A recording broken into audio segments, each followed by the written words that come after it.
ఓం శ్రీ గురుభ్యో నమ. పూజ్య గురుదేవుల పాద పద్మములకు నమస్కరిస్తూ మనము ఏ పని చేసినా ఒక సుఖం వచ్చినా దుఃఖం వచ్చినా కర్మే కారణం అనుకుంటూ ఉంటాం. ఎవరైనా సరే అంతే కదా, కర్మే కారణం. అసలు కర్మ అంటే ఏమిటి? పని. ఒక పని చేయకుండా ఉండగలమా? గీతలు ఏం చెప్తారు? నహి కచ్చిత్ క్షణమపి, ఒక్క క్షణమైనా ఏ పని చేయకుండా ఉండలేరు అని చెప్తారు. మళ్ళీ ఏమో ఏ పని చేసినా కర్మ అంటుకుంటుందని చెప్తారు. ఇక్కడ మనం చిన్న లాజిక్గా ఆలోచించినట్లయితే, మనం ఒక మంచి పని చేసాం, సంతోషం కలుగుతుంది. తెలుసో తెలియక చెడు పని చేసాం, బాధ కలుగుతుంది. కర్మలు కర్మ ఫలితాలు. మనం భగవద్గీతను కనుక మనం ప్రామాణికంగా తీసుకున్నట్లయితే, ఇప్పుడు నీవు అనుభవించేటువంటి కష్టాలన్నీ కూడా గత జన్మలో మనం చేసినటువంటి కర్మలు. ఇప్పుడు మనం అనుభవించేటువంటి బాధలన్నీ కూడా గత జన్మలో మనం చేసిన కర్మలుగానే చెప్తాం. అంటే గతంలో చేశాము, ఇప్పుడు అనుభవిస్తూ ఉన్నాము. ఇప్పుడు నీ జీవితాన్ని బట్టి ఏం చెప్పచ్చు? మనం గతంలో మనం చేసిన కర్మలన్నీ కూడా మనం ఆలోచించి చెప్పుకోవచ్చు. ఏ కష్టాలు వచ్చినా, బాధ వచ్చినా, ఏ జన్మలో ఏ పాపం చేస్తానో అని అనుకుంటూ ఉంటాం కదా. ఎవరికి యాక్సిడెంట్ అయిందంటాం, అయ్యో పాపం అంటాం. అయ్యో పాపం, పాపమే. అయ్యో పాపం చేసావురా, అనుభవిస్తుందోరా. ఎవరికైతే బాగా కష్టం వచ్చింది, అయ్యో పాపం, వెంటనే మనం తెలియకుండా అయ్యో పాపం అనేస్తాం. ఈ పాపం ఎక్కడి నుంచి వచ్చింది? ఆల్రెడీ నీ అకౌంట్లో ఉంది, నువ్వు చేసుకుని వచ్చున్నావు, ఇప్పుడు అనుభవిస్తున్నావు. ఇప్పుడు నువ్వు అనుభవించేదని ఏమంటాము? ప్రారబ్ధ కర్మ అంటాం. అంటే ఎన్నో జన్మల నుంచో నీవు చేసుకున్నటువంటి కర్మంతా కూడా బ్యాలెన్స్ నిలబడిపోయి ఒక సంచిలో వేసుకొని ఒక మూలన పెట్టి దాంట్లో కొంచెం కొంచెం తీసి ఇప్పుడు అనుభవిస్తూ పోతూ ఉన్నాను. అర్థమవుతుంది కదా. 1,00,000 రూపాయలు బ్యాంకులో వేసి కొద్దిగా నువ్వు ఖర్చు పెట్టుకుంటూ పోతూ ఉన్నావు. కొంతకాలానికి ఏమవుతుంది? అన్నీ అయిపోతాయి. మళ్ళీ ఏం చేస్తున్నావు? నువ్వు సంపాదించుకున్న డబ్బులు తీసుకెళ్ళి మళ్ళీ బ్యాంకులో వేస్తూనే ఉన్నావు. ఈ నెల 5,000 ఖర్చు పెట్టావు, 10,000 డిపాజిట్ చేసావు. అవి ఏమవుతుంది? పెరిగిపోతూనే ఉంటుంది. కర్మ కూడా అంతే. ఎలాగయ్యా అంటే, సంచిత కర్మ, దాంట్లో నువ్వు తీసి ఇప్పుడు అనుభవిస్తున్నావు. కష్టమైన సుఖమైన అది ఖర్చు అవుతుంది. సంచిత కర్మ అనుభవిస్తున్నావు. ఈ జన్మతో అయిపోయింది, ఇంకా బ్యాలెన్స్ ఉంది, మళ్ళీ పడతావు భూమి మీద, అది అనుభవించడం కోసంగా.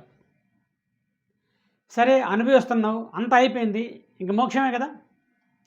నువ్వు పుట్టే ఉంటే భూమి మీద ఏదో ఒక కర్మ ఉంటేనే పడతావు, భూమి మీద ఏదో కారణం ఉంటేనే పడతావు. ఇప్పుడు నువ్వు పుట్టున్నావు అంటే అర్థం ఏంటి? గతంలో చేస్తున్నావు, అనుభవిస్తావు, అంత అనుభవించేసి అయిపోయింది, ఇక మోక్షమే కదా. మరి రావాలి కదా, రావట్లేదు ఎందుకని? మళ్ళీ నువ్వు కర్మ చేస్తున్నావు కాబట్టి కొత్తగా ఒక పని చేసి కర్మ సంపాదించుకుంటా ఉన్నావు. దాన్ని ఏమంటాం? ఆగామి కర్మ అంటాం. కొత్తగా వచ్చేటువంటి కర్మ. ఒక బాగుంది, తవ్వాం, నీళ్ళు ఉన్నాయి, నీళ్ళు తోడు పోస్తూ ఉన్నాం. బయట నీళ్ళు తోడు పోస్తూ ఉంటే బావి ఖాళీ అయిపోవాలి కదా. లోపల నుంచి ఒక మూల ఓటు వచ్చి మళ్ళీ దాన్ని నీళ్ళు పడతా ఉన్నాయి. నువ్వు తీస్తున్నావు, నీళ్ళు పడుతున్నాయి, నువ్వు తీస్తున్నావు, నీళ్ళు పడుతున్నాయి. అంటే అర్థం ఏమిటి? కర్మలు చేస్తాను, కర్మ అనుభవిస్తున్నావు, మళ్ళీ కర్మ తెచ్చుకుంటూ ఉన్నాను. ఎలా మరి దాని పరిష్కారం ఏమిటి? అసలు కర్మ ఎందుకు వస్తుంది? ఆయన ఏం చెప్పాడు గీతలో? కర్మలు చెయ్యి, ఫలితాన్ని ఆశించుకో అన్నాడు. దాన్ని మరొక కోణంలో చూద్దాం. కర్మలు చేయటం నీకు అధికారం ఉందా? నువ్వు అనుకున్నట్టు జరుగుతున్నాయా? ఏదైనా నువ్వు చెప్పిన ప్రకారమే జరిగిపోతుందా నీ జీవితము? మరి దాని మీద నీకు అధికారం ఉందా? లేదు కదా. అంటే ఇప్పుడు నువ్వు చేసేటువంటి పని గత జన్మలో కర్మని బట్టే జరుగుతూ ఉంది, అది జరిగిపోతూ ఉంది. నువ్వు చేస్తూ ఉన్నావు. మరి నీకు కొత్తగా కర్మ రాకూడదు కదా! ఎందుకు వస్తుంది? ఒకసారి కొంచెం దాన్ని డీప్‌గా ఆలోచిద్దాం.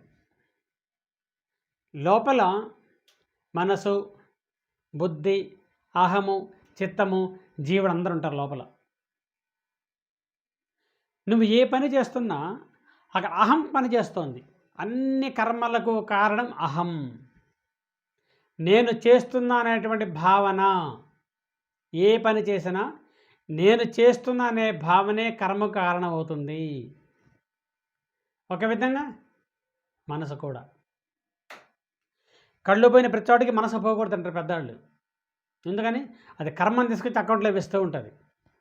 అహం కూడా గత జన్మ కర్మ ప్రకారమే నీ యొక్క ఇప్పుడు చేసే పనులన్నీ జరిగిపోతూ ఉన్నప్పుడు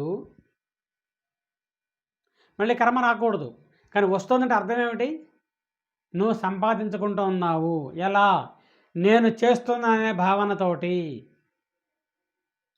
ఒక పెద్దాయన, ఒక స్వామీజీ ఒక సరదాగా చెప్తాడు. ఒక పంట ఉంది. పంట మొత్తానికి తెగులు పట్టింది, పురుగులు పట్టింది. ఈయనేం చేస్తాడు? స్ప్రేతో మందు కొడతాడు. అన్నిటిని చంపేస్తూ ఉన్నాడు. అన్ని పురుగులు చంపినందువల్ల పాపం వస్తుంది కదా మనం మామూలుగా అనుకుంటే. మనం కర్మ సిద్ధాంతం అప్లై చేసుకుంటే వాటిని చంపాలి అని ఈయన కర్మలో ఉంది, అవి చావాలని వాటి కర్మలో ఉంది, ఇతని చేతుల్లో చచ్చిపోవాలని వాటి కర్మలో రాసింది, వాటిని ఇతని చేతకుండా చంపాలని ఇతని కర్మలో రాసింది. ఇతనేమి చేయలా, ఇతని కర్మలో ఉన్నట్లుగా ఇతను చేశాడు. అవేమి చేయలా, వాడి కర్మలో ఉన్నట్లుగా అవి చచ్చిపోయినాయి. మరి కర్మ ఎందుకు అంటుతోంది? లాజిక్ కదా. ఇక్కడే చిన్న చిన్న పట్టుకోవాలి మనం. ఇతను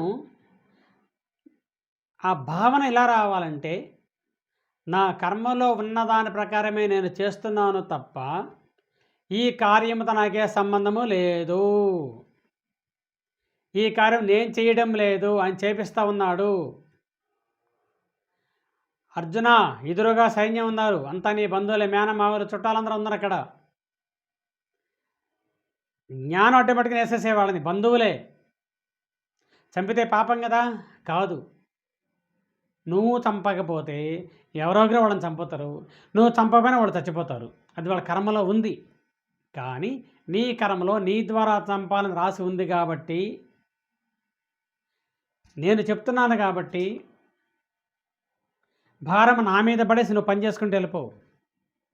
నీవు కర్తవ్య కాదు, కర్తృత్వం నీది కాదు.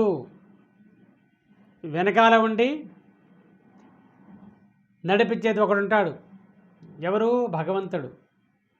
అతడి ఆత్మస్వరూపుడు. ఆత్మగా భావించు. ఏది కూడా నువ్వు చేసేది కాదు. ఇక్కడ నేను చేస్తున్నాను భావన వల్ల కర్మ వస్తోంది. మరి చేయకుండా ఉండగలవా? నహి కచ్చిత్ క్షణమపి అర్జున, ఏ పని చేయకుండా ఏ మనిషి క్షణకాలం ఉండలేడు. కనీసం కందురెప్పలు కొట్టాలన్నా నువ్వు చేయవలసిందే, ఆగలేవు. ఇదేంటి కన్ఫ్యూజను? ఒక పక్కేమో కర్మలు చెయ్యి అంటావు, ఒక పక్కేమో కర్మలు చేస్తే మళ్ళీ కర్మ అంటద్దు అంటావు, పాపపుణ్యాన్ని అంటుతాయి అంటావు. ఇది ఏమిటయ్యా అంటే అదే కృష్ణ పరమాత్మ చెప్పేటువంటి భగవద్గీత సారాంశం. నీ పని నువ్వు చెయ్యి, ఫలితం ఎదురు చూడొద్దు. చేసేటప్పుడు యుక్త విచక్షణ జ్ఞానం ఉపయోగించి ఏది మంచి పని ఏది చెడు పని నువ్వు ఆలోచించి నిర్ణయం తీసుకొని చేస్తూ ఉండు. కానీ ఏది చేసినా సరే నీవు కర్తగా భావించకు. నీవు కర్తగా భావిస్తే అహం కిందకు వస్తుంది. అహం వలనే అంతా జరుగుతూ ఉంటుంది. అహం పోతే అంతా పోతుంది.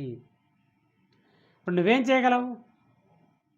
నీ ప్రమేయంతో నువ్వు చేయగల పని ఏమన్నా ఉందా? ఒక్క పని కూడా లేదు. ఆల్రెడీ నీ లైఫ్ డిజైన్డ్ ఎవరి చేత? భగవంతుడి చేత. ఇవన్నీ కూడా నువ్వు చేసేటువంటి కర్మలన్నీ కూడా ఒక ఆయన రాస్తుంటా అంట. మన పాత సినిమాల్లో చూస్తాం. యమధర్మరాజు దున్నపోత మీద కూర్చోంటే పక్కన చిత్రగుప్తుడు పుస్తకం పట్టుకొని ఉంటాడు. నిజమా? యమధర్మరాజు నిజమా? నిజంగా చిత్రగుప్తుడు రాస్తాడా? చిత్రగుప్తుడు అంటే ఏమిటి? గుప్తమైన చిత్రము, సీక్రెట్ డాక్యుమెంట్. ఎవరు రాస్తారు? నీ లోపల ఉండే జీవుడు, వాడే రాస్తుంటాడు. అదే గుప్తమైన చిత్రము, సీక్రెట్ పిక్చర్. సినిమాల వెనకాల, తెర వెనకాల జరుగుతుంటే ఎదురుగా సినిమా చూస్తూ ఉంటాం. వెనకాల రికార్డింగ్ ఆల్రెడీ ఉంటుంది వెనకాల, మన సినిమా చూస్తూ ఉంటాం. చూసే జీవిత సినిమా ఎక్కడవుతుంది? వెనకాల కర్మను బట్టి. వాడు రాస్తూ ఉంటాడు చిత్రగుప్తుడు ఈ కర్మలన్నీ కూడా. ఒక దైవ గ్రంథంలో చెప్తారు, నీ యొక్క ప్రతి తల వెంట్రుక లెక్కించబడును, నీ యొక్క ప్రతి కర్మ లెక్కించబడుతూ ఉంటుంది అని. కాబట్టి ఈ కర్మ సిద్ధాంతాన్ని మనం మన జీవితానికి అన్వయించుకున్నట్లయితే మన జీవితంలో ఎటువంటి ఏ సమస్య వచ్చినా సరే ధైర్యంగా ఎదుర్కోవచ్చు. ఎలా? జ్ఞానము చేత. జ్ఞానము కావాలంటే సద్గురువుని ఆశ్రయించాలి. ఎలా? స్వార్థము లేకుండా, స్వార్థాన్ని విడిచిపెట్టి ఎవరైతే త్యాగము చేసి భగవంతుని ముందు కూర్చుంటారో వారి యొక్క అనుగ్రహ ఆశీస్సులు మనకు పుష్కలంగా లభిస్తాయి. జై శ్రీరామ్.